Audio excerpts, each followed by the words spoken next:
Dear student, government polytechnic college Jhabua lecture 17 start कर रहा हूँ और इस यूनिट का ये 12th लेक्चर है। इस यूनिट का कहें तो यूनिट 4 लाइट का ये 12th लेक्चर है। कल जैसा कि मैंने आपको लेक्चर 16 में बताया था, लेज़र लाइट कैसे बनेगी। लेज़र लाइट के लिए कंडीशन क्या थी? Stimulated emission. स्टिमुलेटेड इमिशन उद्दीपित उत्सर्जन द्वारा जो प्रकाश प्राप्त होता है वो क्या होता है? लेज़र लाइट होता है, जो कल मैंने बताया था आपको। परंतु लेज़र लाइट प्राप्त करने के लिए कुछ कंडीशंस है, और कुछ कंडीशंस में है पॉपुलेशन इन्वर्सन, एक सेकेंड है पंपिंग प्रोसेस, और थर्ड वन है मेटास्टेबल स्टेट्स। तो आज पॉपुलेशन इन्वर्सन की मैं बात करूँगा, पंपिंग मेथड्स की बात करूँगा, और मेटास्टेबल स्टेट्स की बात मैं कल के लेक्चर में करूँगा। तो दो बातें आज सीखेंगे हम, एक पॉपुलेशन इन्वर्सन वाली कंडीशन और पंपिंग। इसके अतिरिक्त इस लेक्चर में आज प्रॉपर्टीज ऑफ लेज़र की बात करेंगे और एप्लीकेशंस ऑफ लेज़र की बात करेंगे। तो लेज़र आज के लेक्चर में 4 चीज़ें हैं, 4 आर्टिकल्स है। पहला population inversion, second one pumping process, है ना, और third one properties of laser, fourth one applications of laser. तो आज हम बात करेंगे पॉपुलेशन इन्वर्सन की। जनसंख्या व्युत्क्रमण कहें हम या पॉपुलेशन इन्वर्सन कहें। जनसंख्या व्युत्क्रमण से क्या तात्पर्य है? सामान्यतः परमाणु जो है वो किसी भी पदार्थ में, किसी भी सिस्टम में ग्राउंड स्टेट में रहते हैं। ग्राउंड स्टेट में बोले तो ग्राउंड स्टेट की बात करें तो कहेंगे हम सिंपल सा जो है मूल ऊर्जा स्तर में रहते हैं। मूल ऊर्जा स्तर में इनकी एनर्जी क्या होती है? कम। इनको जब हम एनर्जी देते हैं, एनर्जी क्या करते हैं? एनर्जी सप्लाई करते हैं, तो ये ग्राउंड स्टेट से कहाँ जाते हैं? एक्साइटेड स्टेट्स में। एक्साइटेड स्टेट्स कहें या एक्साइटेड स्टेट में जब जाएंगे तो ये अप्रॉक्सीमेट 10⁻⁻8 सेकंड तक वहाँ रुकेंगे और एनर्जी रिलीज करके वापस ग्राउंड स्टेट में आ जाएंगे। तो जनरली जो क्या कहेंगे हम, जनरली जो एटम्स रहते हैं वो कहाँ रहते हैं? ग्राउंड स्टेट में। जब इनको हम एनर्जी क्या करते हैं? एनर्जी देते हैं, तो ये ग्राउंड स्टेट से कहाँ जाते हैं? एक्साइटेड स्टेट में। अब जनसंख्या व्युत्क्रमण से क्या तात्पर्य है? लेज़र एक्शन आप करवाना है या लेज़र लाइट प्राप्त करना है, तो फर्स्ट कंडीशन है जनसंख्या व्युत्क्रमण। जनसंख्या व्युत्क्रमण का अर्थ है कि ग्राउंड स्टेट में नंबर ऑफ एटम्स कम होना चाहिए और एक्साइटेड स्टेट में नंबर ऑफ एटम्स अधिक होना चाहिए, कि तभी लेज़र एक्शन होगी या लेज़र बना रहेगा या लेज़र लाइट प्राप्त होता रहेगा। उसकी फर्स्ट कंडीशन है कि जनसंख्या व्युत्क्रमण अर्थात एक्साइटेड स्टेट्स में नंबर ऑफ एटम्स ज़्यादा होना चाहिए, किससे? ग्राउंड स्टेट से। तो जनसंख्या व्युत्क्रमण की बात करें तो लेज़र क्रिया के लिए या लेज़र प्रकाश के लिए आवश्यक शर्त यह है कि उद्दीपित उत्सर्जन की दर, अवशोषण की दर तथा स्वतः उत्सर्जन की दर दोनों से अधिक होनी चाहिए। उद्दीपित उत्सर्जन होगा तभी तो हमको क्या मिलेगा? Laser light. उद्दीपित उत्सर्जन होगा तभी लेज़र लाइट होगा। तो उद्दीपित उत्सर्जन अधिक होना चाहिए, किससे? अवशोषण की दर से और स्वतः उत्सर्जन की दर से। अवशोषण की दर मतलब ग्राउंड स्टेट्स से एक्साइटेड स्टेट्स में जो फोटॉन्स जाते हैं वो एनर्जी अवशोषित कर लेते हैं। फोटॉन जो भी हम दे रहे हैं उनको क्या कर लेते हैं? एब्जॉर्ब कर लेते हैं। अब फोटॉन्स जो एक्सटर्नल सोर्स से आ रहे हैं उनकी संख्या यदि कम होगी तो स्टिमुलेट इमिशन नहीं होगा। तो अवशोषण जो फोटॉन्स का जो बाहरी सोर्स से हम फोटॉन जो है एक्टिव मीडियम में भेज रहे हैं वो ज़्यादा अवशोषित हो जाएंगे। वो ज़्यादा अवशोषित हो जाएंगे तो फिर स्टिमुलेटेड इमिशन नहीं हो पाएगा। तो अवशोषण की दर कम होना चाहिए। सेकंड कंडीशन, स्वतः उत्सर्जन यदि हो गया, ऑटोमेटिकली ही एक्साइटेड स्टेट से ग्राउंड स्टेट में एटम्स जल्दी जल्दी आ रहे हैं, अवशोषण की दर अधिक है, तो हमको स्पॉन्टेनियस इमिशन या स्पॉन्टेनियस लाइट जो है सामान्य प्रकाश प्राप्त हो जाएगा, लेसर नहीं मिलेगा। तो लेसर के लिए कंडीशन क्या है, स्टिमुलेटेड इमिशन की दर क्या होना चाहिए, ये दोनों अवशोषण की दर और स्वतः उत्सर्जन की दर से अधिक होना चाहिए। तो जनसंख्या व्युत्क्रमण के लिए है ना, कंडीशन क्या है, या लेसर क्रिया के लिए आवश्यक शर्त क्या है कि उद्दीपित उत्सर्जन की दर अधिक होना चाहिए, किससे, अवशोषण की दर से भी और स्वतः उत्सर्जन की दर से भी अधिक होनी चाहिए। ये दोनों बातों को हम मैथमेटिकली नीचे देखें तो फर्स्ट कंडीशन है उद्दीपित उत्सर्जन की दर अपान स्वतः उत्सर्जन की दर। तो उद्दीपित उत्सर्जन की दर बटे में क्या लिखा, स्वतः उत्सर्जन की दर। तो उद्दीपित उत्सर्जन की दर अधिक होना चाहिए स्वतः उत्सर्जन की दर से, मतलब इसकी वैल्यू 1 से क्या आनी चाहिए, बड़ी आनी चाहिए। तो उद्दीपित उत्सर्जन की दर अपान स्वतः उत्सर्जन की दर बराबर क्या लिखा मैंने, B21 N2 रो न्यू अपान A21 N2। B21 Albert Einstein का कोफिशिएंट है या नियतांक है, और जो ट्रांजिशन कहाँ से होता है, अपर एनर्जी स्टेट यानी उत्तेजित ऊर्जा अवस्था से ग्राउंड स्टेट या क्या कहें मूल ऊर्जा स्तर में ट्रांजिशन होता है परमाणु का, वो भी कैसी कंडीशन में, उद्दीपित उत्सर्जन, उद्दीपित उत्सर्जन हो रहा है तब। तो इसको क्या कहेंगे हम, B21 को क्या कहेंगे, अल्बर्ट आइंस्टीन का कोफिशिएंट, किसके लिए, उद्दीपित उत्सर्जन के लिए, from higher energy state to lower energy state. A21 क्या है, स्वतः उत्सर्जन के लिए अल्बर्ट आइंस्टीन का नियतांक है, और स्वतः उत्सर्जन कहाँ से होगा, एक्साइटेड स्टेट से ग्राउंड स्टेट में। N2 यानी number of atoms in excited state. Rho nu क्या है, रो न्यू है energy density of photons which frequency is nu. यानी हम क्या कहेंगे कि रो न्यू उन फोटानों का ऊर्जा घनत्व है, रो न्यू किसका ऊर्जा घनत्व है, उन फोटानों का ऊर्जा घनत्व है जिनकी आवृत्ति क्या है, न्यू है। तो ये फोटान बाह्य स्रोत से एक्टिव मीडियम या लेसर मीडियम में भेजे जाते हैं। इन रो न्यू की वैल्यू भी क्या होनी चाहिए, अधिक होनी चाहिए। तो फर्स्ट कंडीशन क्या है हमारी, उद्दीपित उत्सर्जन की दर अपान स्वतः उत्सर्जन की दर बराबर में N2 से N2 कैंसिल हो जाएगा, तो B21 रो न्यू अपान A21। B21 और रो न्यू की वैल्यू A21 से अधिक होना चाहिए, तभी तो ऊपर की वैल्यू 1 से बड़ी आएगी।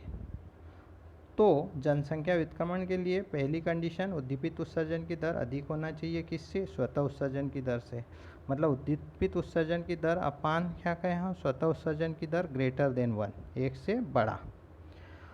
रो न्यू यानी क्या कह रहे हैं हम, फोटानों का ऊर्जा घनत्व, ऐसे फोटानों का जिनकी आवृत्ति क्या है, न्यू, अधिक होना चाहिए। यानी बाह्य स्रोत से फोटान लेसर मीडियम में या एक्टिव मीडियम में अधिक से अधिक जाना चाहिए, तभी तो ग्राउंड स्टेट से बहुत सारे एटम कहाँ जा पाएंगे, एक्साइटेड स्टेट में, और तभी स्टिमुलेटेड इमिशन हो पाएगा। सेकेंड कंडीशन उद्दीपित उत्सर्जन की दर अपान अवशोषण की दर, और उद्दीपित उत्सर्जन की दर अपान अवशोषण की दर बराबर में क्या है, B21 N2 रो न्यू अपान B12 N1 रो न्यू। B21 यानी transition coefficient from the excited state to ground state, N2 number of atoms in excited state, rho nu क्या है, एनर्जी डेंसिटी ऑफ फोटान्स, फोटानों का ऊर्जा घनत्व जिनकी आवृत्ति क्या है, रो न्यू, जिनकी आवृत्ति क्या है, nu. B12 Albert Einstein coefficient for transition from ground state to excited state. तो ये B12 और N1 number of atoms in ground state, rho nu energy density of photons which frequency is nu.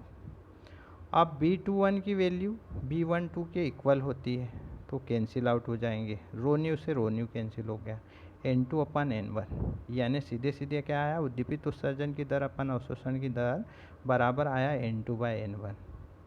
अब उद्दीपित उत्सर्जन की दर अधिक कराना है तो N2 बड़ा होना चाहिए किससे, N1 से, मतलब N2/N1 ग्रेटर देन 1।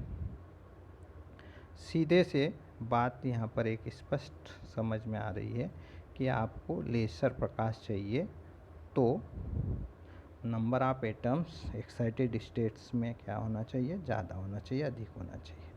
तो डबल्स में आपको समझा रहा हूँ, लेसर क्रिया के लिए आवश्यक शर्त यह है कि उद्दीपित उत्सर्जन की दर अवशोषण की दर से और स्वतः उत्सर्जन की दर से अधिक होना चाहिए, अर्थात उद्दीपित उत्सर्जन की दर अपान स्वतः उत्सर्जन की दर 1 से ग्रेटर देन 1 से बड़ी होना चाहिए, मतलब उद्दीपित उत्सर्जन की दर अधिक होना चाहिए स्वतः उत्सर्जन की दर से। और सेकेंड पॉइंट है उद्दीपित उत्सर्जन की दर अपान क्या कह रहे हैं, अवशोषण की दर N2/N1, तो N2 बड़ा होना चाहिए N1 से। अतः लेसर क्रिया के लिए आवश्यक शर्त है कि N2 ग्रेटर देन N1, अर्थात उत्तेजित ऊर्जा अवस्था में परमाणुओं की संख्या मूल ऊर्जा अवस्था में परमाणुओं की संख्या से बहुत अधिक होनी चाहिए। इसे ही जनसंख्या व्युत्क्रमण कहते हैं। जनसंख्या व्युत्क्रमण मतलब जनसंख्या जनरली ग्राउंड स्टेट में अधिक होती है और एक्साइटेड स्टेट में कम होती है, तो इसका उल्टा करना, मतलब एक्साइटेड स्टेट में नंबर ऑफ एटम्स अधिक हो और ग्राउंड स्टेट में कम हो। अब लेज़र एक्शन के लिए पंपिंग मेथड्स से ग्राउंड स्टेट से एटम को कहाँ भेजा जाता है, एक्साइटेड स्टेट में, तभी तो number of atoms excited states में ज़्यादा होगा और तभी तो हम जनसंख्या व्युत्क्रमण की कंडीशन प्राप्त कर पाएंगे। तो जनसंख्या व्युत्क्रमण की कंडीशन प्राप्त करना है, जनसंख्या व्युत्क्रमण बोले तो N2 में जनसंख्या व्युत्क्रमण बोले तो एक्साइटेड स्टेट में नंबर ऑफ एटम्स क्या होना चाहिए, उत्तेजित ऊर्जा अवस्था में नंबर ऑफ एटम्स या परमाणु की संख्या क्या होना चाहिए, अधिक होना चाहिए, किससे, number of atoms in ground state, यानी ग्राउंड स्टेट में जो परमाणुओं की संख्या उससे अधिक होना चाहिए उत्तेजित ऊर्जा अवस्था में। इसके लिए ग्राउंड स्टेट से नंबर ऑफ ग्राउंड स्टेट से परमाणुओं को कहाँ भेजना पड़ेगा हमको, एक्साइटेड स्टेट में। एक्साइटेड को भेजने की जो विधियां हैं उसको कहते हैं पंपिंग मेथड्स या पंपन विधियां। परमाणुओं को मूल ऊर्जा अवस्था से उत्तेजित ऊर्जा अवस्था में पहुंचाने की क्रिया को पंपन कहते हैं। पंपन की विभिन्न विधियों के आधार पर लेसर भी कई प्रकार के होते हैं। पंपन की विधियां डिफरेंट है इसलिए लेसर भी डिफरेंट होंगे। तो पंपन की विभिन्न विधियों के आधार पर लेसर भी कई प्रकार के होते हैं। अधिकांश उपयोग में आने वाली पंपन विधियां निम्नलिखित है। पहली है प्रकाशिक पंपन। प्रकाशिक पंपन में प्रकाश स्रोत के लिए झीनान दमिका नली या झीनान फ्लैश ट्यूब या एक आर्क लैंप का उपयोग करते हैं। इस विधि द्वारा ठोस लेसर या क्रिस्टल लेसर में पंपन किया जाता है, जैसे रूबी लेज़र। क्या होता है कि झीनान फ्लैश ट्यूब है या आर्क लैंप है, ये फोटान कहे या प्रकाश की क्षण दीप्ति कहें, ये फोटान जो है या उसको क्या कहें हम, प्रकाश की क्षण दीप्ति। रूबी लेसर में एक्टिव सेंटर्स होते हैं जो क्रोमियम के आयन होते हैं, है ना, उन पर जैसे ही ये प्रकाश के फोटान गिरते हैं तो वो ग्राउंड स्टेट से कहाँ चले जाते हैं, एक्साइटेड स्टेट में। और जब number of atoms excited state में ज़्यादा हो जाएंगे तो लेज़र एक्शन स्टार्ट हो जाएगी। तो लेज़र एक्शन कराना है तो एक्साइटेड स्टेट में नंबर ऑफ एटम्स ज़्यादा होना, number of atoms excited state में तब ज़्यादा होंगे जब ग्राउंड स्टेट से हम भेजें। ग्राउंड स्टेट से नंबर ऑफ एटम्स को भेजने के लिए क्या देना पड़ेंगे, फोटान। तो जैसे ही झीनान नलिका से जो फोटान प्राप्त होते हैं वो रूबी लेसर के क्रिस्टल पर गिरते हैं, तो रूबी लेसर में जो क्रोमियम आयन या क्रोमियम एटम जो ग्राउंड स्टेट में है वो एनर्जी के फोटान प्राप्त करके कहाँ चल जाते हैं, एक्साइटेड स्टेट में, और जनसंख्या व्युत्क्रमण की कंडीशन हमको प्राप्त हो जाती है। तो प्रकाशिक कंपन में क्या करेंगे, प्रकाशिक कंपन में प्रकाश स्रोत से के लिए झीनान, फ्लैश ट्यूब या आर्क लैंप का उपयोग करते हैं। इससे फोटान लेज़र मीडियम में गिरेंगे और वहाँ से ग्राउंड स्टेट से एटम कहाँ चले जाएंगे एनर्जी के फोटान प्राप्त करके, एक्साइटेड स्टेट में, और पॉपुलेशन इन्वर्सन की कंडीशन हमको मिल जाएगी। सेकेंड मेथड है पंपिंग की विद्युत विसर्जन पंपन विधि, इलेक्ट्रिकल डिस्चार्ज पंपिंग मेथड। विद्युत विसर्जन विधि में विद्युत क्षेत्र के कारण इलेक्ट्रॉन विद्युत क्षेत्र की विपरीत दिशा में गति करते हैं। मतलब लेज़र मीडियम होता है या एक्टिव मीडियम होता है, वो एक्टिव मीडियम जैसे कोई गैस है, वो एक नली में भरी हुई है और नली के दोनों सिरों पर इलेक्ट्रोड लगे हुए हैं।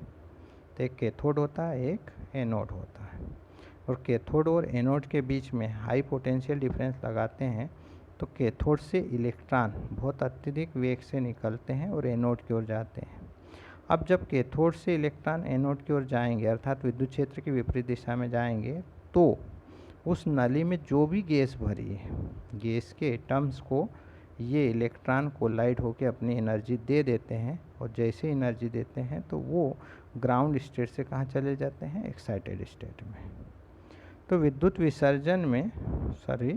विसर्जन विधि में विद्युत क्षेत्र के कारण इलेक्ट्रॉन विद्युत क्षेत्र की विपरीत दिशा में गति करते हैं, तथा ये इलेक्ट्रॉन जब माध्यम के परमाणुओं से टकराते हैं तो ये इलेक्ट्रॉन अपनी ऊर्जा परमाणुओं को दे देते हैं तथा उनको उत्तेजित ऊर्जा अवस्थाओं में भेज देते हैं।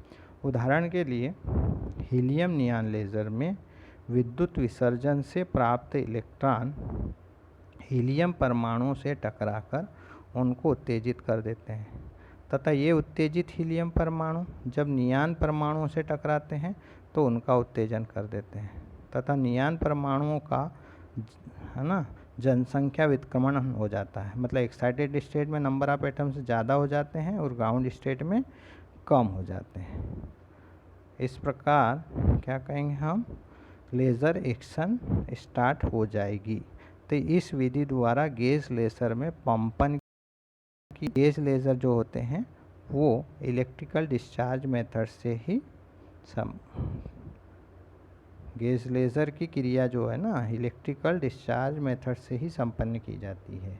मतलब इनमें हमको जनसंख्या व्युत्क्रमण कराना है तो इलेक्ट्रिकल डिस्चार्ज मेथड का यूज करते हैं गेज लेज़र में, है ना। थर्ड वन है प्रत्यक्ष रूपांतरण विधि या डायरेक्ट कन्वर्सन मेथड। इस विधि में विद्युत ऊर्जा को प्रकाश ऊर्जा में बदला जाता है। यह विधि अर्धचालकों से बने डायोड लेज़र के लिए उपयोग में लाई जाती है। मतलब विद्युत ऊर्जा को किस में बदला जाता है, प्रकाश ऊर्जा में। और ये कैसे लेज़र में यूज की जाती है, सेमीकंडक्टर से बने डायोड लेज़र में इस विधि का उपयोग करते हैं। अब बात करते हैं हम प्रॉपर्टीज ऑफ लेज़र या लेज़र के गुण। लेज़र पुंज में साधारण प्रकाश पुंज की तुलना में निम्नलिखित विशेषता है। सामान्य प्रकाश पुंज की अपेक्षा लेज़र प्रकाश पुंज स्पेशल होता है, मतलब उसमें कुछ अलग क्वालिटी या प्रॉपर्टीज होती है। वो प्रॉपर्टीज क्या है? नंबर 1, यह एक वर्णी होता है, अर्थात इसकी तरंगदैर्घ्य परास अत्यंत सीमित। इसका कारण यह है कि लेज़र प्रकाश के सभी फोटानों की आवृत्ति समान होती है। मैंने बताया भी था आपको, हीलियम नियॉन लेज़र की तरंगदैर्घ्य होती है 6328 एंगस्ट्रॉम। मतलब एक लाइन, लाल प्रकाश की केवल एक लाइन 6328 एंगस्ट्रॉम। यह पूर्णतः कला संबद्ध होता है, मतलब सभी फोटानों की कलाएं कैसी होती है, समान होती है। कला में कोई डिफरेंस नहीं होता है और समय के साथ कला में कोई परिवर्तन भी नहीं होता है। तो यह पूर्णतः कला संबद्ध प्रकाश होता है। थर्ड वन, यह अत्यधिक तीव्र होता है। अत्यधिक तीव्रता के कारण बिना अवशोषित हुए यह किसी माध्यम में बहुत अधिक दूरी तक आ जा सकता है, अवशोषण नहीं होता इसका। इंटेंसिटी अधिक क्यों है? इंटेंसिटी इसलिए अधिक होती है क्योंकि सभी फोटानों की फ्रीक्वेंसी क्या है, सेम है। फ्रीक्वेंसी, सभी फोटानों की फ्रीक्वेंसी सेम है एक ही डायरेक्शन में, एक साथ, मतलब एक साथ का मतलब एक साथ एक ही दिशा में चल रहे, एक ही दिशा में मतलब कला संबद्ध है, और एक ही दिशा में और एक साथ यानी सेम टाइम पर वो स्टार्ट हुए, सेम टाइम पर निकले, तो तीव्रता इसलिए बढ़ जाएगी यहाँ पर क्योंकि सभी फोटान जो है एक ही ऊर्जा के है, एक ही ऊर्जा के होने के कारण, है ना, इंटेंसिटी क्या हो जाएगी, बढ़ जाएगी। तो यह अत्यधिक तीव्र होता है। अत्यधिक तीव्रता के कारण बिना अवशोषित हुए यह किसी माध्यम में बहुत अधिक दूरी तक आ जा सकता है। कौन, लेज़र। फोर्थ वन, यह एक दिष्ट होता है, यूनिडायरेक्शनल। हमारा जो टार्च का लाइट है ना, फैल जाएगा, सामान्य प्रकाश है वो फैल जाएगा, पर इसकी बैंड विड्थ क्या होती है, कम होती है। कहीं 4 किलोमीटर कहें या कहीं किलोमीटर कहें, वहाँ तक जाने पर भी बैंड विड्थ नहीं बढ़ती। मतलब यूनिडायरेक्शनल है, अर्थात इसका कोणीय प्रसार नगण्य होता है, अर्थात यह बहुत संकीर्ण होता है। मतलब इसकी बीम कहीं किलोमीटर तक जाने पर भी फैलती नहीं है। एप्लीकेशंस ऑफ लेज़र की बात करें, एप्लीकेशंस ऑफ लेज़र ने लेज़र के अनुप्रयोग। लेज़र पुंज अत्यधिक तीव्र, एकदिष्ट, एकवर्णी तथा कला संबद्ध होता है। इंटेंसिटी बहुत अधिक होती है, यूनिडायरेक्शनल होता है, मोनोक्रोमेटिक होता है, कोहेरेंट लाइट होता है। इस कारण इसके अनुप्रयोग निम्नलिखित कार्यों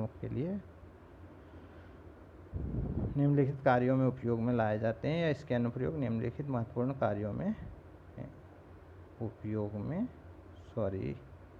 लेज़र पुंज अत्यधिक तीव्र, एकदिष्ट, एकवर्णी तथा कला संबद्ध होता है। इसका कारण इसका अनुप्रयोग निम्नलिखित महत्वपूर्ण कार्यों में किया जाता है। नंबर 1, बड़ी दूरियों के मापन में। चूँकि लेज़र पुंज जो होता है एकदिष्ट होता है, अतः फैलता नहीं है, अतः इसका उपयोग बड़ी दूरियों के मापन में किया जाता है। उदाहरण के लिए पृथ्वी से चंद्रमा की दूरी का मापन लेज़र द्वारा ही किया जाता है।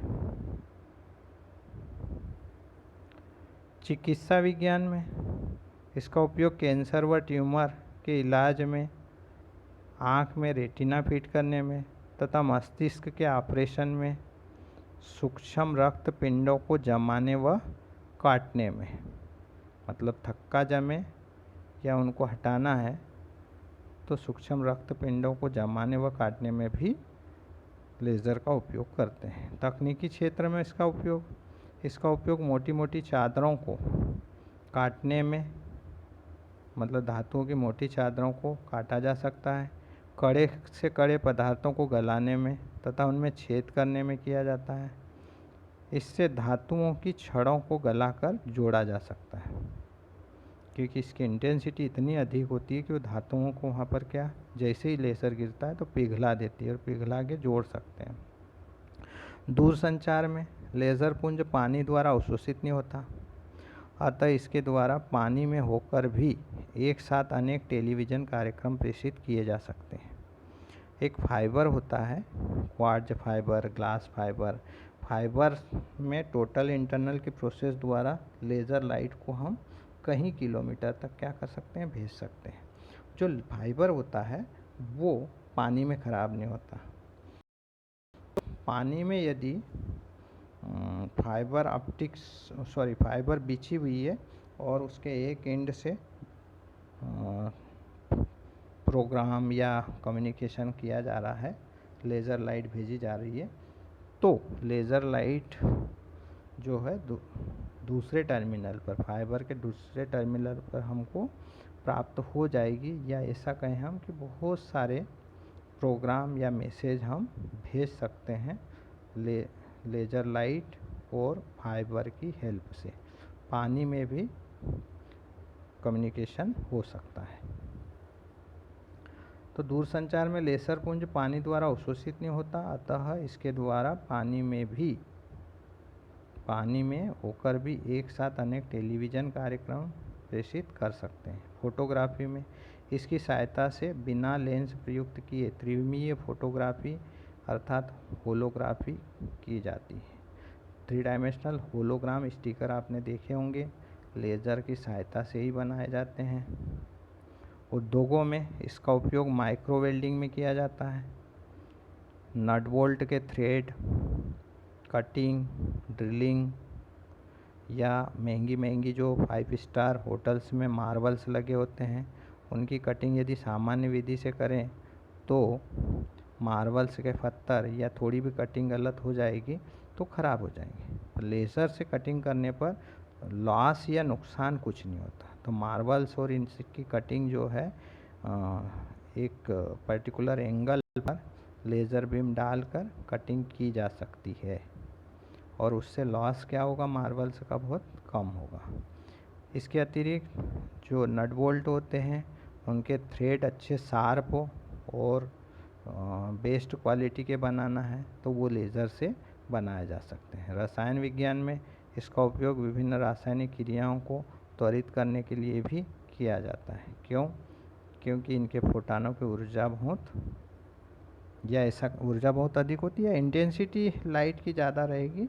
तो रासायनिक क्रियाओं को कराने के लिए एनर्जी यदि चाहिए तो त्वरित गति से ये एनर्जी रासायनिक क्रियाओं में रिएक्टेंट हो या क्या कहें हम अभिकारकों को दे सकते हैं। लेज़र लाइट अभिकारकों को एनर्जी या ऊर्जा दे सकते हैं। तो रसायन विज्ञान में इसका उपयोग विभिन्न रासायनिक क्रियाओं को त्वरित करने के लिए किया जाता है। अंतरिक्ष में इसका उपयोग रॉकेट तथा उपग्रहों को नियंत्रित करने में भी किया जाता है। युद्ध क्षेत्र में इसका उपयोग शत्रुओं के प्रक्षेपास्त्रों का पता लगाने में तथा उन्हें नष्ट करने में किया जाता है। CO2 लेसर होता है। CO2 लेसर से शत्रुओं के प्रक्षेपास्त्रों को उड़ाया जा सकता है, उनमें छिद्र किया जा सकता है। अब laser rifle, laser pistol, laser bomb भी बनने लगे हैं। तो CO2 लेज़र जो है वो युद्ध क्षेत्रों में उपयोग में आता है। इसका उपयोग अरैखिक प्रकाशिकी या नॉन लीनियर ऑप्टिक्स में, वैज्ञानिक अनुसंधानों में, अणुओं की संरचना का अध्ययन करने में, नाभिकीय विस्फोटों में, भूकंप का पता लगाने में भी किया जाता है। दूरस्थ ग्रहों में धरातल का अध्ययन में, धरातल से मतलब वहाँ की भूमि का क्या नेचर है वो ज्ञात करने में, रॉकेट के ठोस ईंधन को वाष्पित करने में भी लेसर पुंज का उपयोग होता है। Okay, thank you.